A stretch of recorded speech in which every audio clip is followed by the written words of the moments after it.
The story reads as if it could have come off the front page or the home page of our local newspapers. A mother grieving the death of her son. Though it should never happen this way, it happens all too often. The child dies before the parent, and the grief is the worst grief one can imagine. It's into this grief that Jesus walks in the story we read together this morning. As the story goes, Jesus was on the road, as he was so often. He was traveling with his disciples and a large crowd that had come to be following him to the town of Nain. As they entered the town, they met a funeral procession coming out. Friends and family held the body of the widow's only son. There was a crowd there too, this one in mourning, and supported the mother who had lost her son. From where we sit now, with our years of knowing Jesus through the stories of Scripture and in our own lives, firsthand, so to speak, it's not hard at all to imagine Jesus reaching out his hand in compassion to the mother as the grief-stricken procession passes by. Luke recounts, when the Lord saw the widow, he had compassion for her and said to her, "Do not weep." Then he came forward and he touched the bier, and the bearers stood still. Jesus said, "Young man, I say to you, rise." The dead man sat up and began to speak, and Jesus gave him to his mother. Luke is recounting here for us a miracle story, certainly. Another account of the life-changing, life-giving power of God in the world that we know through the person of Jesus Christ. The miracle of life, even from a place of profound grief, loss, and despair. It's also a resurrection story, maybe foreshadowing or hinting of, or a hint at what is to come in the gospel. But in the particulars of this story, in the interchange between the woman and Jesus, this is also, maybe first and foremost, a story of the miracle of compassion. The Lord saw the widow and he had compassion for her, and that changed her life forever. As I mentioned earlier, our lectionary or suggested readings for this day give us two stories of widows whose sons have died and are raised to life again. In one, it's Elijah, the prophet, who raises the son, and in the second, it's Jesus. Did you hear the echoes of the first in the second? In fact, there's one phrase in which the wording in each story is exactly the same. When the child came to life again, each story says the healer gave him to his mother. This theme of compassion reverberates throughout our scripture. It is inseparably woven into our faith.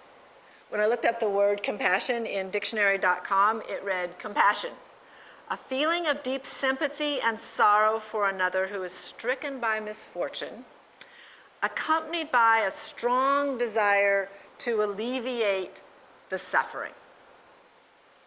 Compassionate is probably one of the fundamental words we use to define God when we're pressed to define God.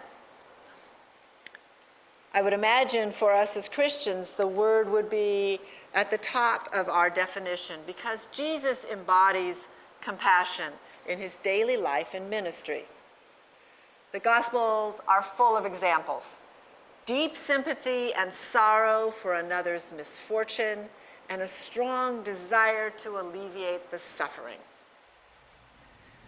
Our scriptures make sure that compassion, as a definitive aspect of God we worship and strive to follow, is not something we will forget.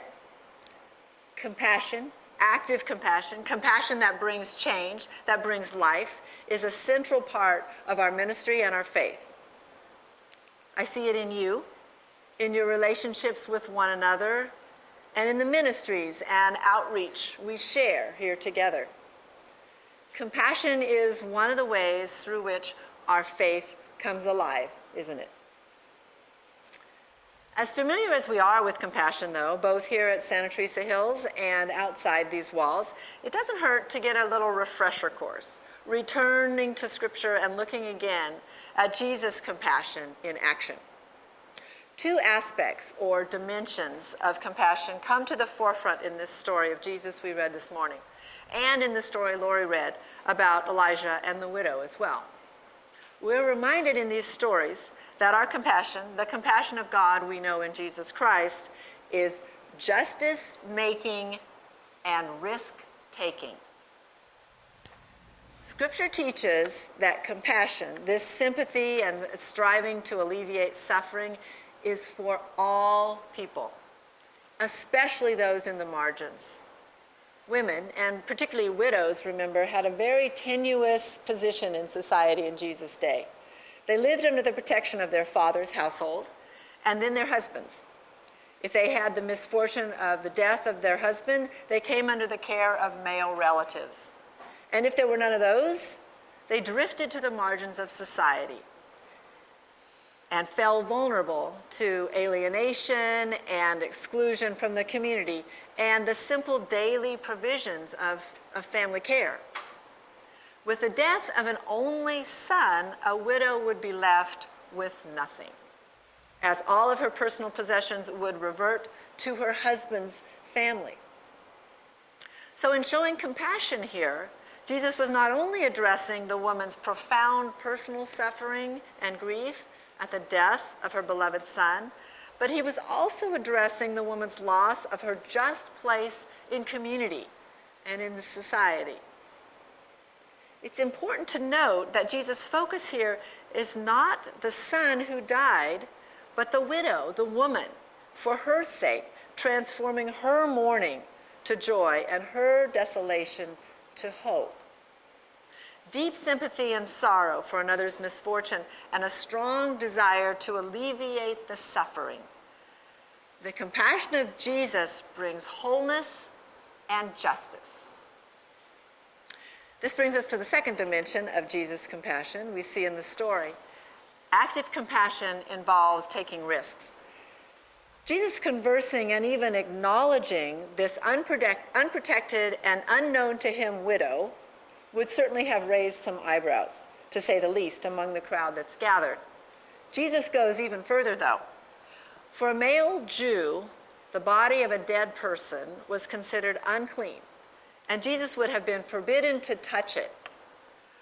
What to us seems empathetic and generous, Jesus reaching out to touch the funeral bier, would have been perceived as scandalous and wrong. The boundaries may be different today, but we see it still. Active compassion, working to alleviate suffering, often requires us to take risks, to cross boundaries, to do things that are new and different for us, to speak out or reach out across boundaries, those of our making or those boundaries that are in the culture around us.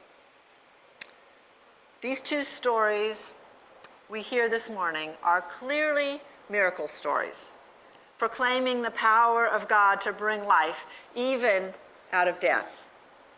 They are the gospel good news that nothing can separate us from the power and the love of God, period, nothing. But they are also stories of compassion, that concrete, tangible expression of this good news in the midst of profound grief, pain, and suffering that is so often a part of our lives. These stories remind us that God is foremost a God of compassion, God who has deep sympathy and sorrow for our misfortune and a strong desire to alleviate our suffering.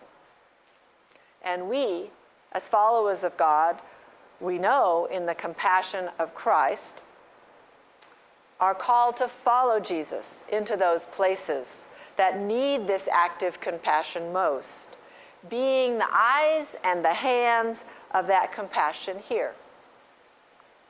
Where is compassion taking you these days? Our miracles may not be as dramatic as were Jesus and Elijah's in the stories we heard this morning. But they are still miracles. Miracles of justice where there is injustice, miracles of peace where there is conflict, miracles of comfort where there is fear, miracles of life anew. Jesus reminds us of the compassion of God. We know it to be true. May we live that compassion always. Amen.